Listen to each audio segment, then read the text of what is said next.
Welcome home, where we provide information, inspiration, and motivator after motivator after motivator here on America's Next. I have Kylita Orta with me today. Is that how I say it? Yes, you said it right. Hello, Okay, hello, okay. Cedric. Hey, how you doing? I'm doing blessed. How are you? I'm doing great as well. I see you got plants in the background. You like plants a lot? I love plants. This is my palace. Welcome, welcome. At least you get a view, a little insight on who I am and what the inside of my well-being is looking like. Right. I work at a barber shop, and due to the pandemic, there's been a lot less traffic in there. So we put a couple of plants in the window. As soon as we put a couple of plants in the window, people just started running into the barbershop. It was the funniest thing. Plants make a difference. Yes, they do. I love being around living things. I probably have about 75 plants in my apartment in counting. Really? So yeah, nature is so important to me. So bring forth that energy. When When did you have living things that are growing, you're planting seeds. So that's good that worked for you. wow? When did you start? When did you get into plants like that? Who taught you that? Actually, when I was a kid, I got into gardening. Gardening is very therapeutic for me. I did all of my mom's landscaping.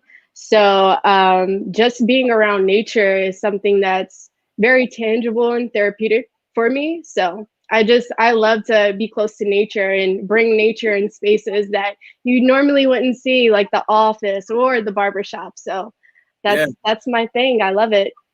that's a great idea. Any favorite plants?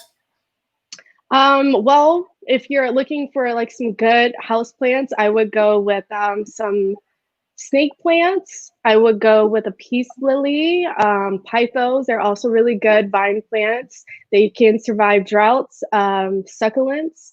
So those are some good little starter, some beginner plants to have that if you kill them, it's just like, ugh, how Right, can you do this? right, right, They're right, really right. easy to take care of. So Some good plants out there for beginners. All right, all right. Where you from? where I'm from currently or where I'm from originally. Good response. Where are you originally from? I'm originally from Baltimore, Maryland. Okay. And how long did you live there? I've been there throughout the duration of my life. Mhm. Um, I recently moved to California about a year and 6 months ago, going on 2 years. So now I'm based in San Francisco. I'm currently in Oakland. Okay. So The city of hills. yes, loving the Bay. What was it like for you growing up in Baltimore though? When I think Baltimore, I think The Wire. I think crabs, uh, countryside.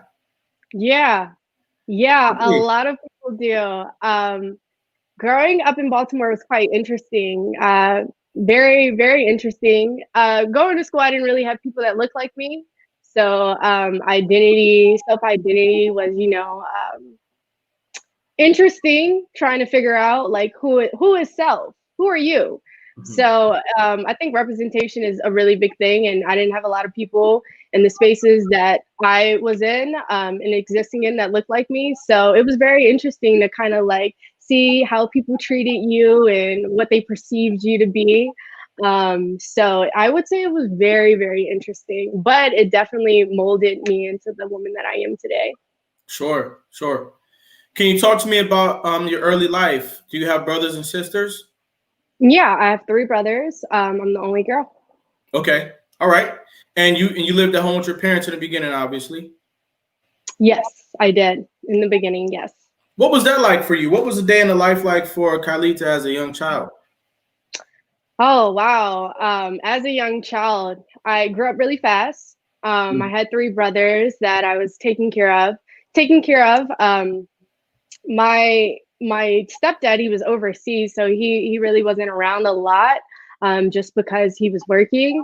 And then my mom, she was a stay-at-home mom, but I took on more majority of the responsibility in the household, um, more than I feel like some should at a very young age.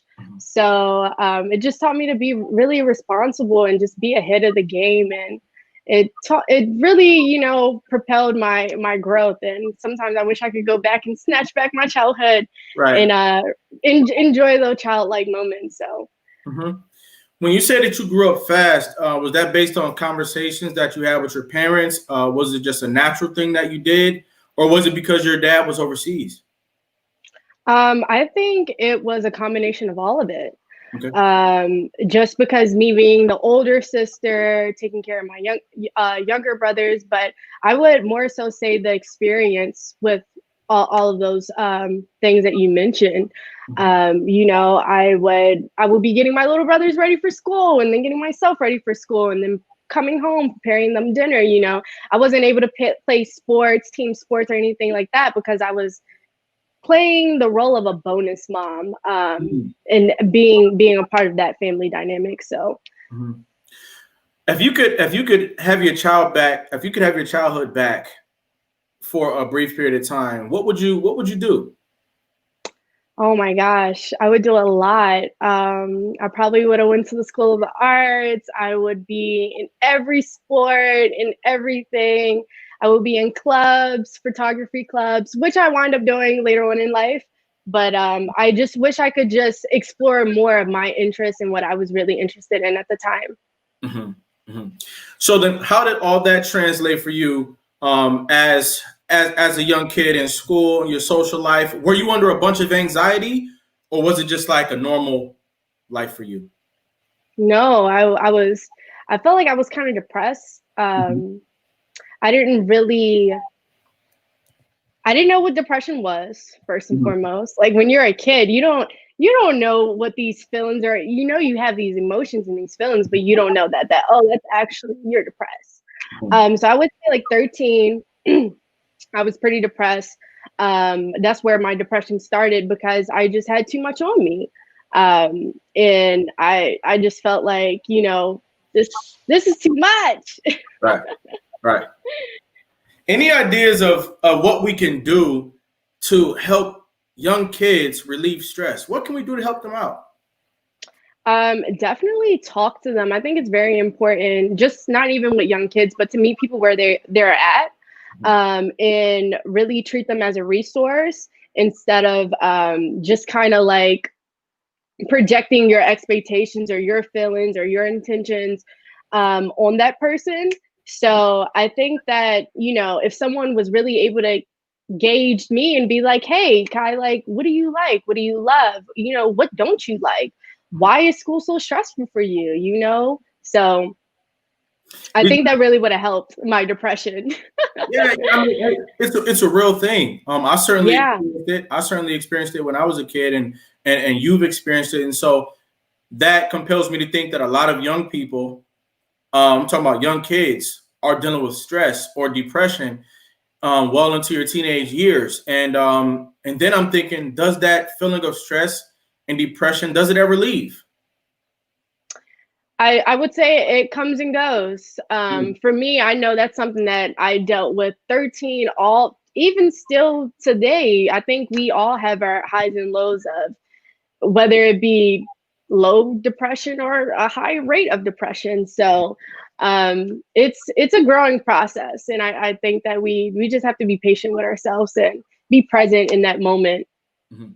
And to be clear, there's a difference between the stress of being a kid in a big world, having to do homework, starting to learn chores, starting to learn responsibility. Those things incur a natural level of stress, which I don't think we'll ever get away from. But that's different from shared depression because like you say, you're totally taking care of other people as a child, or other circumstances that happen put too much pressure on kids. I think we got to take a look at that. Absolutely, absolutely.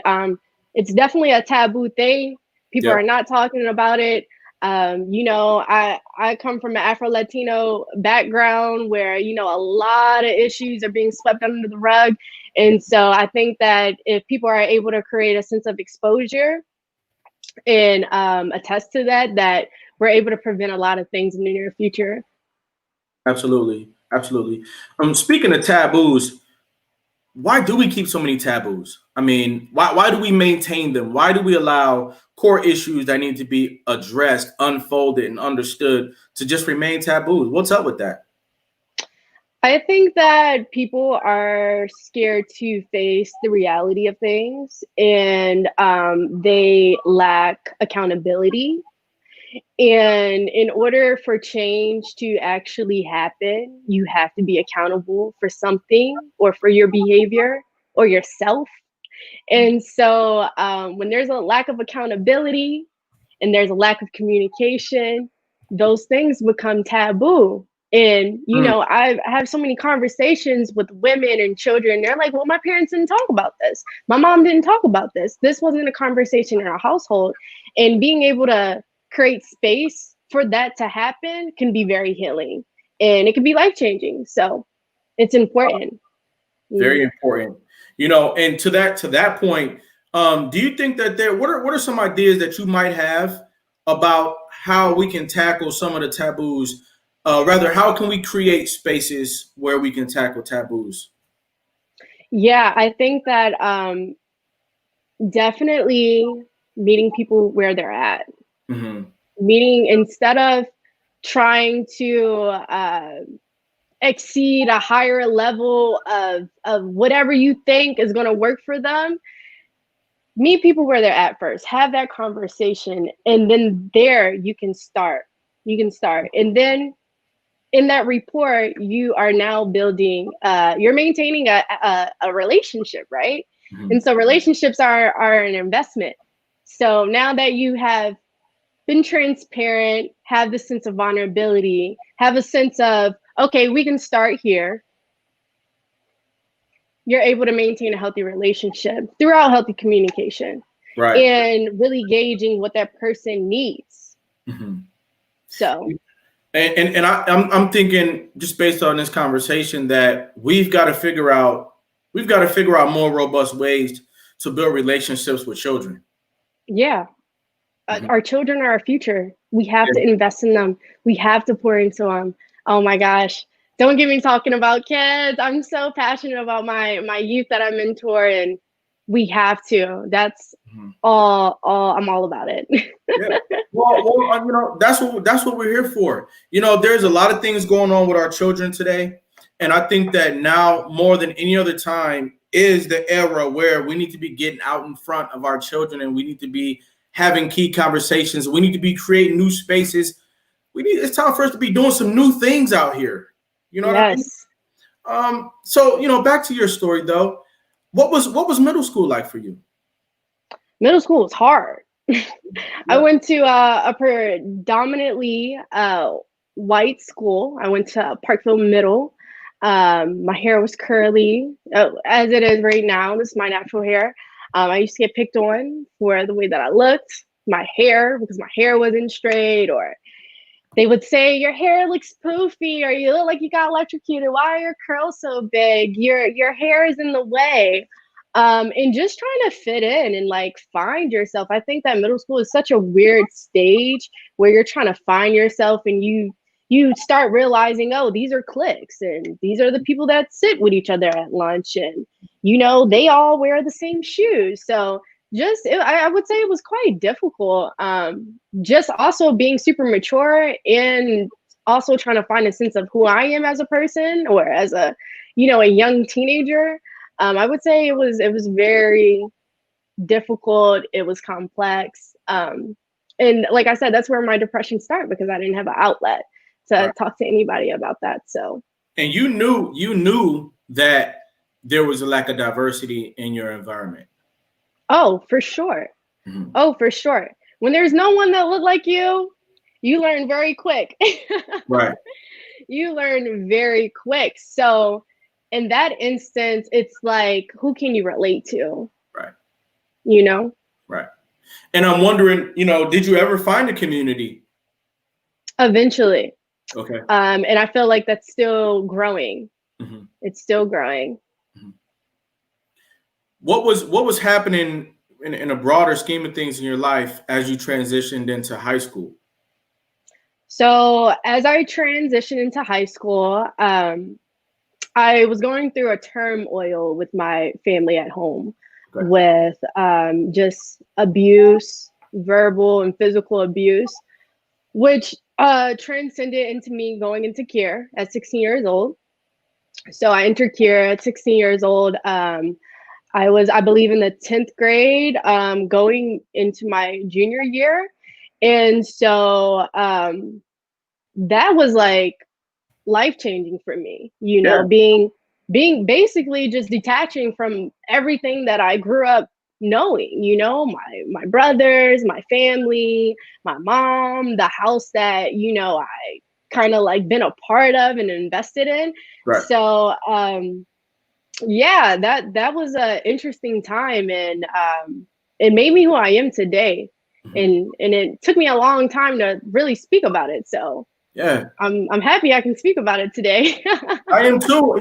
I think that it's very courageous of you to step up to the plate and be willing to express your journey because Thank you. I truly believe that there's a young lady out there, there's a woman out there today who is watching your story and they're thinking, I'm really appreciative that she's speaking for me. You know? Oh, for sure. Yeah, yeah, yeah. And so for you to go into foster care at 16, that's not a small deal. That is a big deal. You know? Yeah, it How, is. how did it feel to have to start over in so many ways at the age of 16? I mean, I feel like that was a kind of a skill that I learned how to start Wow. over. Mhm. You know, I would say, in the grand scheme of things, that it became one of my survival tactics of learning how to start over. Nonetheless, that's not something that I ever signed up for. I never wanted to genuinely have to continuously start over my life or just start over with people and relationships. And so I'm a Virgo, so I'm super grounded and I love stable connections. And I really appreciate relationships. And so to have to start over and basically find a whole another support system was scary. It was really scary. But it really just shaped me. It Yeah, shaped me to adapt to other people, to step outside of myself and see different perspectives, to learn different ways of communicating, and just being, you know, just being, I think like when you start over so many times, you learn how to have conversations with just about anybody. right. So I would say that on a lighter note, that I can literally talk to anyone now. Right. But oh man, it was so difficult at a Yeah, young age to like take my whole life and start over at 16 and right. not know what's gonna happen next. Oh my goodness. What are some of the key things that you look for now when you start over? Huh. Walking in faith, you know, moving here in California, I was starting over, you know, that was another chapter in my life that I was like, all right, we're gonna do a blank canvas. Mhm. And I usually have a plan, but this time I didn't have a plan. And when I went into foster care, then I didn't really have a plan then. And just walking in faith and standing in my power and knowing that I'm divinely guided and I have people along the way that are going to continue to support me. And I don't know where these things come from, but I speak it into existence. And it's just been so divine for me, all of the connections that I've made up until this point. And so when I came here and I actually recorded a little bit of it because I do YouTube and I plan to share that transition of me moving from Baltimore to California by myself because you know, if you make it out of Baltimore, it's a big deal. Yeah, it is. Like I said, when you say Baltimore to me, I just don't have enough information. And Yeah, I also got an opportunity to work with some young kids out of Baltimore. They were hands down the toughest young kids I had ever seen before. Everybody just had a very tough personality. From the way that they talk to the way that they give in terms of two-way communication. It was a absolutely. really different environment than what I had seen before. Uh, Yeah, so absolutely. Now, did you have a beneficial experience in foster care? absolutely. Coming into foster care and me just being so self-aware, I was like, wow, well, I'm in this thing now. I'm a part of the system. So I'm not a bad kid. And majority of the time people have this illusion that kids that go into care, they're bad kids. And I wasn't a bad kid. I was a straight A student. I was always at the top of my class. I was a golden child. Okay. So for me to experience that, I was just like, why is this happening to me? But throughout that time of being in care, I really leveraged my resources, and I had to advocate for myself now. And a lot of the times when youth go into care, they're scared. They don't know how to speak for themselves. They don't know how to leverage their resources. They don't know what's available to them. They don't know who they can trust. So all of these things are key factors on what the potential outcome may be once that child ages out of care. So because I knew how to talk to people and because I had a sense of self, I used my mouth and I got what I wanted because I asked for it and I was interested and I was curious. And even when I couldn't get it, I would still go to the bat and I was just so determined that I wasn't going to live a low vibrational lifestyle. Just because I was coming from such a traumatizing household. So I knew that from here is only up. And I created that for myself. Wow. So, you know, when your social workers are not telling you, you know, what your what's the word? I can't talk. Opportunities, resources. What opportunities and what resources are available to you? You need to ask. You need to ask these questions. You cannot. And one thing about me, I was not going to allow my life to be in someone else's hands.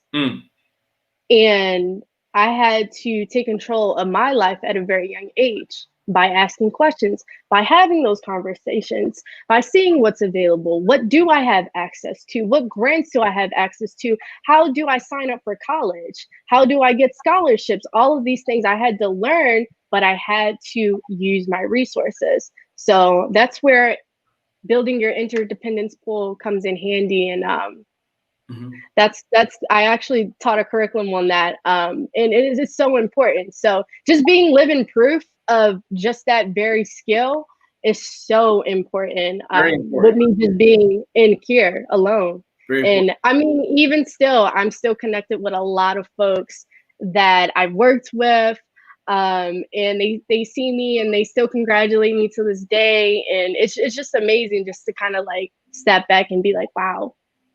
Yeah. You see me. You know where I've been. Right. Yeah. Yeah. Do you think that schools need to be more informed when it comes to youth potentially being in foster care? And I was going to say it's not like schools get the memo like, hey, this kid is in foster care, but I kind of felt like they did when I was in school. It all depends on what school you're going to. I went to a Baltimore County school. I went to Parkville High, and I felt like nobody really knew that I was in care. A lot of my friends didn't know that I was in care. And then I also didn't want to be labeled as a kid that was in care because that was just like, what's that? Like, you know, and being a young kid and being around children in general, they can be very harsh. And you just don't know what hardships people are going through. So for me, I felt like it was a very taboo thing. Nobody knew that I was in care. Nobody knew that I was experiencing such a traumatic life, you know, back at home. And school did become my outlet. So I don't think that that was anything. I feel like as far as like schools being aware about it, I feel like you have to create a good balance between the good and the bad. You don't want to overly expose, but you also want to acknowledge that it is a thing and there's assistance that needs to be met. Right. So what would you say were some of your biggest successes as you graduated high school? Well, graduating high school was a big success within itself. That's right. My mom, she disenrolled me out of high school. So I enrolled myself back in high school and I graduated. So that, Hold on. yeah, You said that your mother disenrolled you out of high school. she disenrolled me out of high school. Now, is this your biological mother or your foster mother? This is my biological mother. How did she manage to do that? She said she was going to homeschool me. Okay. But it was just another rock that I had to climb, even graduating. Mm-hmm. So I knew that I wanted to do bigger things in my life. So I'm like, well, I have to get my degree. So I re-enrolled myself back in high school. Wow. And then I graduated. And then some of my bigger success after that was actually enrolling in college and finishing. Mm-hmm. There's not many kids that are in here that actually go to college and finish. They're a part of the 1% to 3%, and I'm a part of that. So that's something to celebrate.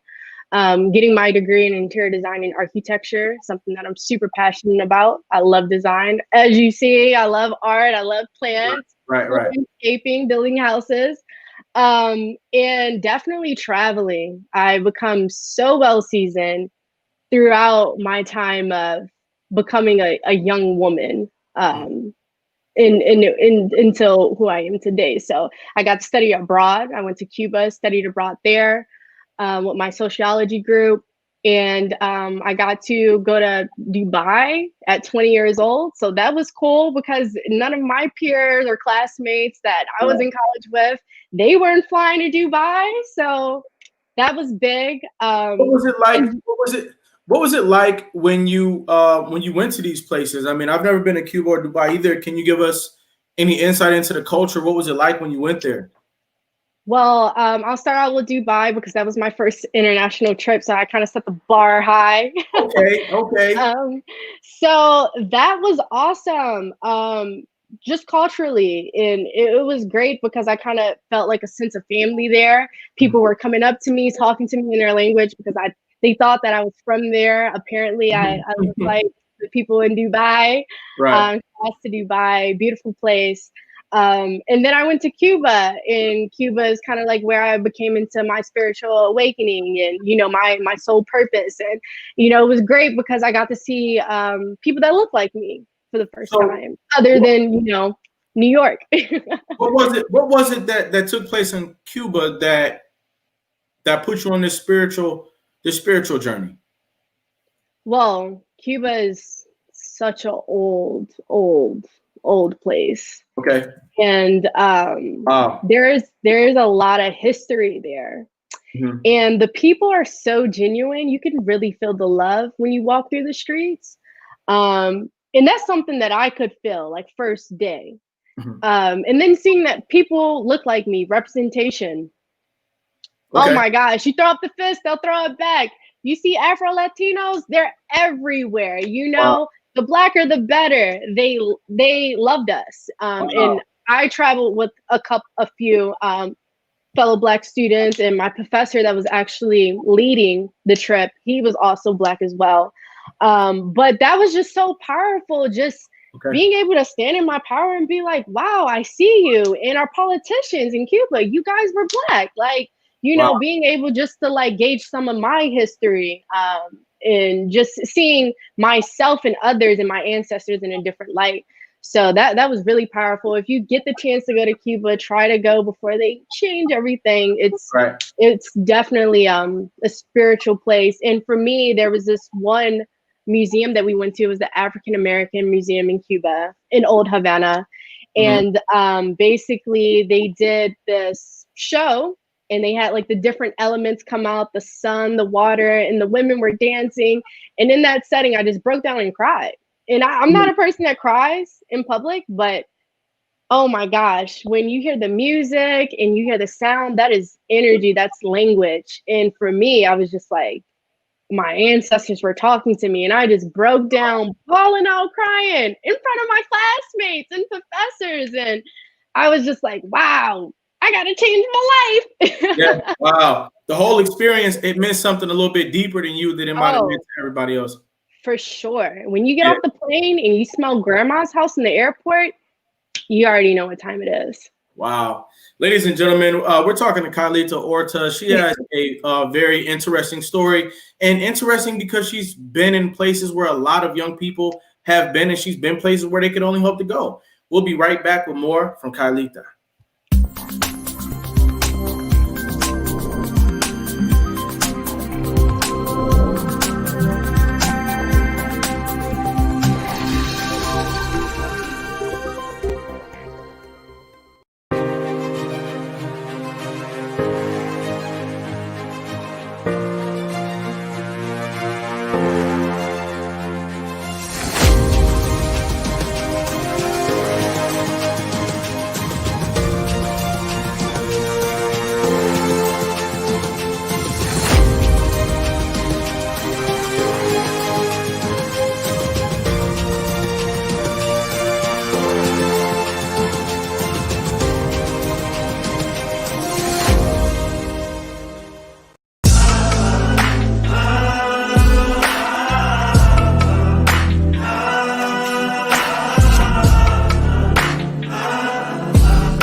And we're back.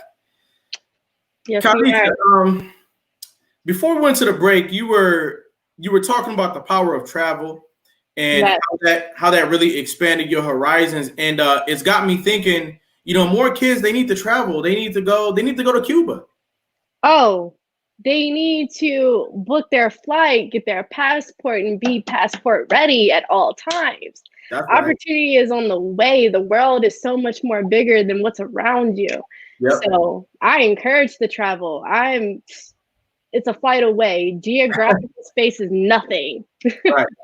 Would you say that just the entire environment of what was happening there in Cuba, it sort of undid some of the pain that you were holding on to, kind of undid some of the things that were just really disrupting your aura?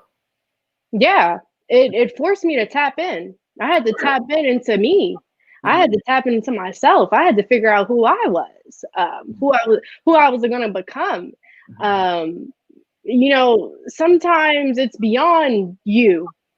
And in that moment, in me coming into my spiritual awakening, it was beyond me. So I had to do the work on myself, and it brought up so many questions, like, who are my forefathers? Where do I come from? What's my lineage? What does that look like?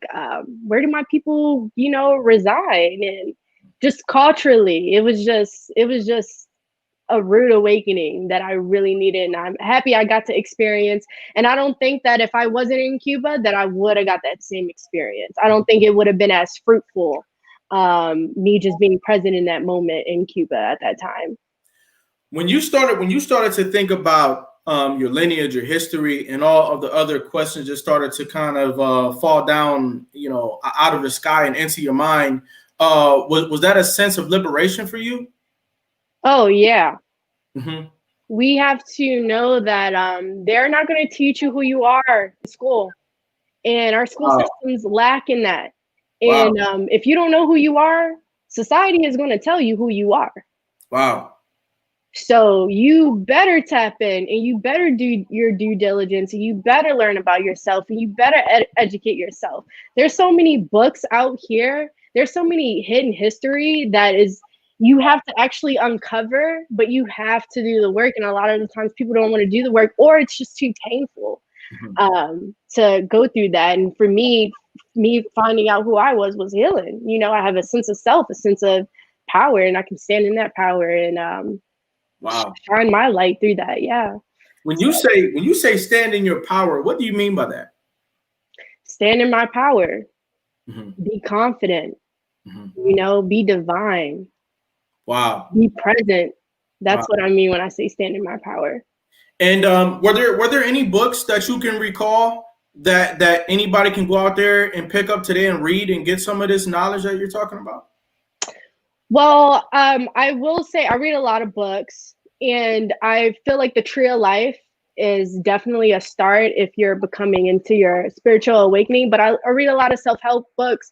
I don't mimic everything that I read. A lot of the times you have to, you know, I wouldn't say stand on your own understanding, but take pieces from people and cultivate, you know, your own sense of like perspective. I get it, you know. A lot of things that are written maybe for that person, and you got to understand that people are speaking from their perspective. Right. But just being able to step outside of yourself and to be able to get tools and different gems and nuggets and collect those and make them your own, that's powerful. So continue to read, continue to Google, continue to research, continue to get out and talk to people. You have to have these conversations. You know, I know I had a conversation with my grandmother about like where I came from, and I can tell that was kind of hard for her. And just pulling out those old pictures and just being like, hey, let's get to the root. You have to tap in and figure out what it is. You know what you're looking for that you want. You know what? You're saying some things that I really totally agree with, and I think you're right. I think that it's time for the current generations of us, and really all the generations of us who are alive. And when I say us, I'm talking about everybody. To ask questions about your history. Talk to your oldest relative that you still have alive. You know, give that phone call, have that conversation. And if you find out that it's challenging, well, at least you found out something. You know, but get started though. Have a conversation with people who are older than you, who are still alive. Definitely get out there, read books like The Tree of Knowledge. Amir Williams is in the building. He says, keep bringing us powerful people. That's right, Amir. Thanks for being here in the building. Oh yeah, by the way, Amir has a great book out called The Bates Theory that you guys can pick up as well. And yes, you know, maybe generations before us, they lived in the era of even more taboos, where, you know, it's taboo to find out where did you come from and why is my hair curly and why is there no diversity in my neighborhood. But for us, you know, we have been afforded opportunities to say new things, to ask new questions, and to put new research on the table. It is our birthright. It's our birthright. Oh, yeah. It's our birthright. Yep, that's right. That's right. Did you feel yourself becoming a resource for other people, including your brothers, as you began to have some of these eye-opening experiences? Absolutely. I feel like that's my sole purpose, is to be a resource for others and to serve for others. So, and that's why I really got into positive youth development and, you know, being an advocate for youth that are in care, because I do feel like our youth are our future. So everyone around me, even my friends, some of the people that I work with, I inspire them in some way, shape, or form. And I think that, you know, there's a lot of things that happen in life and there's a lot of negativity trolling around. But to have someone that you can go to and be like, you know what, Kai, I don't even want advice. I just want you to listen to me, you know, and have that conversation. That's powerful in itself. So I just think that not necessarily being a role model, but a real model, and just staying in my power and practicing what I preach, I think that that is so powerful, and everybody is watching, even if they don't like, even if they're not sharing, even if they don't react, people are still watching you. And I know that I'm being watched. I know I have young girls, young men that are looking up to me. I know that I'm inspiring my peers. I know that I'm inspiring my family members to live a better life and to just, invest in their health because I've been eating vegan and I do my yoga and I tap in. So, just being a source of inspiration for anyone, no matter where you come from. So if I could do that, I know I did my job. Absolutely, absolutely. And you spoke several times about the power of manifestation. Yes. Can you explain that to us? What is the power of manifestation? Wow, the power of manifestation is just as powerful as a prayer. And we when we speak of manifesting, we have to gauge our thoughts because our thoughts become our reality. Mm-hmm. So you have to be conscious on, what's up here? What are you thinking about? What are you internalizing? That's And right. then we have to be conscious about the words that we speak because our words hold power. That's right. Yeah. And so with those two things, mind, body, and spirit, your heart right here, your heart chakra, you have to know that your love throughout this journey, and you don't have to internalize any negativity, any relationships that no longer serve you. You can create the life with whatever you want, just being present and Yeah. just thinking and speaking life into it. And people are like, that's just so crazy. And and I hear people like, oh, my life is miserable and da da da. I'm like, stop. I'm gonna stop you right there. Your Wow. life is not miserable. You got that job already. You are abundant. You are rich in all aspects in life. And so you have to speak that. You have to speak your life into fruition and believe that. And stand in your power while doing that. And so that's what I mean when standing in your power. It's so powerful when you're trying to manifest. You can manifest things on the daily, you know? Wow. So we all have power. Just you got to tap in and use it. Mm-hmm. That's major. The role that you play in creating your future and creating your life is something that cannot be overlooked. Can't be overlooked. In fact, I think we need to continue to take a look at the power that we have to create our own reality. And look Absolutely. at look at the people around us and figure out, hey, are we doing enough to create Yeah. our own reality? Are we doing enough? You We know? all can do better. We all can do better. Where, like right now, think about where does your personal power stand? Mhm. Is it low? Is it moderate? Or is it high? What's that mean? What's that mean? What does it mean? Yeah, what's that mean? Yeah. So, like for me, I feel like my personal power is very high because I don't allow certain things in my life. I don't have certain conversations. I know better. So my self-value attached to my personal power along with my self-esteem is very high.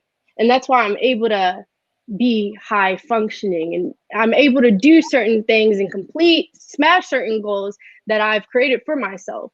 So when you think of your personal power, you have to think of what frequency are you vibrating on? Are you vibrating on a low frequency? Are you vibrating on a stagnant frequency? Are you vibrating on a high frequency? Are you vibrating high enough where you can bring others along and you can help them and put them on game? So that's what I mean when I speak in terms of personal power. And what does that look like? Do plants help you to raise your personal power? Absolutely. Okay. I speak to them. Okay. Oh, I Oh speak wow, to you speak them. to them. Yeah, I speak to my plants. Oh my gosh, they are present. They are here. They are growing. They are thriving. I have a friend in town, and she walks in, and she's like, "Your plants look happy." They are. You say they are. They are. Um, Indeed, they are. it sounds like you're talking about a definite spiritual understanding that we Yes. don't learn in school. You know, No, they're not um, going to teach you that in school. Seems like there's a whole other body of knowledge that we need to be obtaining out here in the world, and it doesn't just land on you. You got to go out there and find it. You have to get it, just like everything. You have to go and get it. Be the architecture of your own life and create the life that you want. Go and get it. If you don't have any understanding, seek that understanding. And I'm a very curious person, and I love to research things. So I'm always reading, and I'm always seeking clarity. I'm always seeking understanding. I think that if you can get on that path of transcendence because of what you understand from a spiritual standpoint, you can overcome trauma. You can overcome your parents not being in your life. You can overcome the disruption of foster care or just moving from place to place. You can overcome displacement if you can find out how to transcend. But Yes. I think that one of the challenges with somebody like you, Carlita, transcending, or even me, if that be the case, is that everybody else may or may not understand it. And so what I have to pass along to you, because it was handed to me, is how do I apply that in my life? How do I get on that path?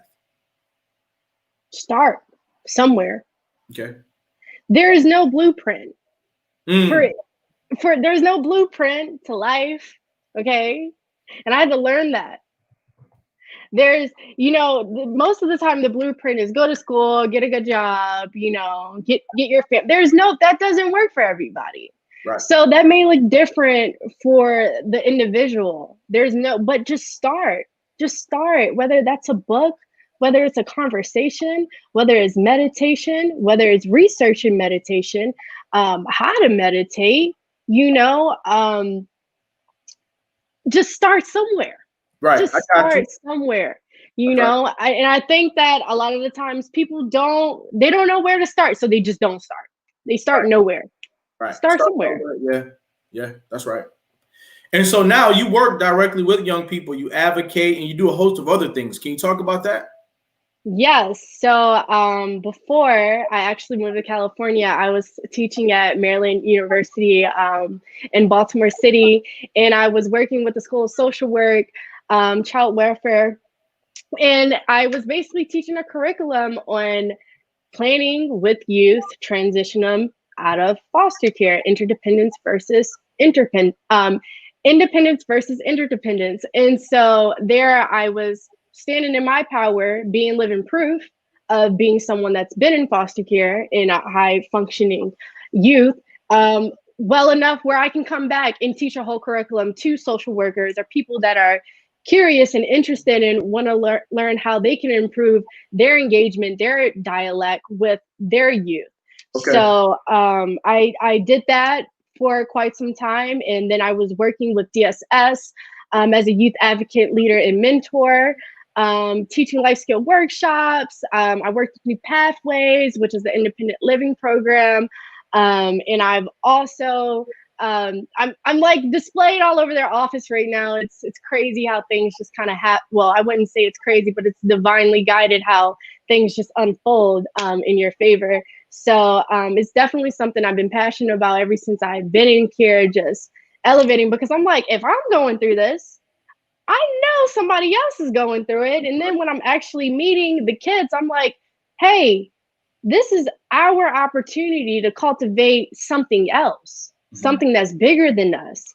So to be a part of that, and to be a part of the youth advisory board and be the president of that, and helping write newspapers and, plan events for us to come together and have these independent living life skill workshops ongoing, it's a beautiful thing, because I see myself in others. Like, I see you want to do better. I see that you want to improve. And just because of that, I want to help you even more. So I love that. And I love when the kids now are showing up for themselves. And you got to show up for yourself. Boom. Okay. Yes. Showing up for yourself. Oh my gosh. I think I find it very heroic the way that you had your experience. You were able to deal with it. You became a spiritual person, and then you continued that journey by giving back. I think that's very cool. And all of your experiences, like you were saying at the beginning of this discussion, prepared you to be a contributor to a better world. Absolutely. And that's what you're doing today, and you created your own curriculum. What went into that? I co-created a curriculum with a colleague of mine, Leslie Bishop. Hi, Leslie, if you're watching this. Me and her worked together for quite some time, and we did it together, and we did the trainings together. And I mean, the response from each class, each county that we went to was totally it was just totally just breathtaking, just being a part of that. Yep. Because like when you're talking to people that are way older than you, first of all, there's like an age gap, so you gotta like gauge people. But when you're talking from a person that has experienced trauma and has overcome that experience and has curated some resources to do so, now I have your attention. And so a lot of the times when I would be in these sessions, I would have people pull me aside about their own personal kids. Mm-hmm. And be like, you know what, thank you. Like, now I understand. Mm-hmm. So I think that it's important for us to be open to learning, no matter what age you are, and to be very curious and to question your own perspective. Question yourself, not all the time, but question yourself, like, am I doing the right thing? Am I going about this the right way? Am I showing up the best version of myself right now? Right. Can I be better? Can we do better? So right. That's right. Yeah, like I said, we all can do better, and it's just amazing getting that feedback. So I love that. That's just rewarding to me. What is your philosophy on where we need to go in terms of child welfare and ultimately the community? Absolutely. There's so many loopholes in the system. We have to fill those loopholes. We have to prepare our youth for advancement in the real world. Society does not care that you are in foster care after you age out. They don't care. So a lot of the times you have a lot of youth that are unprepared. And we don't want to send our youth out unprepared, not protected, not equipped with the resources and the information and education that they should have received. So, I think that we all can do better with just continue to build spaces like this, build platforms like this to increase funding for education or housing or anything that these kids may need in order to be successful. Because when you're homeless or you're in care, you're not typically worried about your grades. You're worried about where you're going to sleep the next day. So to alleviate some of that stress and to have certain things in place that are going to be effective and they're going to be righteous during the process, I think that we all can do better as a community. And I see social workers get burnt out, and I see files get set on the tables, and they don't really care, or they forget about the high functioning, youth, because they don't really have, or the low maintenance youth that they don't really have to worry about. And then some way around the cracks, they miss something. Yep. So, just building those, we have to continue to build those healthy relationships with our youth. That's right. And meet them where they're at. Well, how can people get in touch with you? They want to bring you in to speak. They want to learn more about your curriculum. They want to pick your brain. How can people get in touch with you? Well, you can follow me on Instagram at Kailita Orta. My name's right here below. You can also email me at kailita.orta@yahoo.com. You can follow me on Facebook. That's more so personal, but I'm definitely open to, responding to any questions or, and that's KYLEATA.ORTA. I'm definitely open to responding to anything that you guys have for me. Okay. I'm an open book at this point. Absolutely. I'm here to share, and I feel like I would be doing a disservice if I didn't share. So use me as a resource, please. Use me. That's right. What is greatness to you? Oh man, greatness to me, greatness to me is being able to create the life that I want. That's great for me, and I've done so far. Phenomenal. I've Yes. really appreciated your time today. You carved an hour out of your schedule to be here today to present a picture and a conversation that can help young people and adults clear across the world, and I appreciate that. I want to let you know that I've listened to your story today and that I respect it. I acknowledge your growth. I Thank want to give you. you a crown today while you're still living. And I want to let you know, Kylita, or to that you are America's next motivator. Woo! Thank you, Cedric. Very welcome. Very welcome. Thanks for stopping by. Thanks for having me. All right, I'll talk to you later. All right, talk to you soon. Ladies and gentlemen, there you have it. Each and every episode of America's Next Motivator is going to have something here for you. All you've got to do is stop by and pick it up.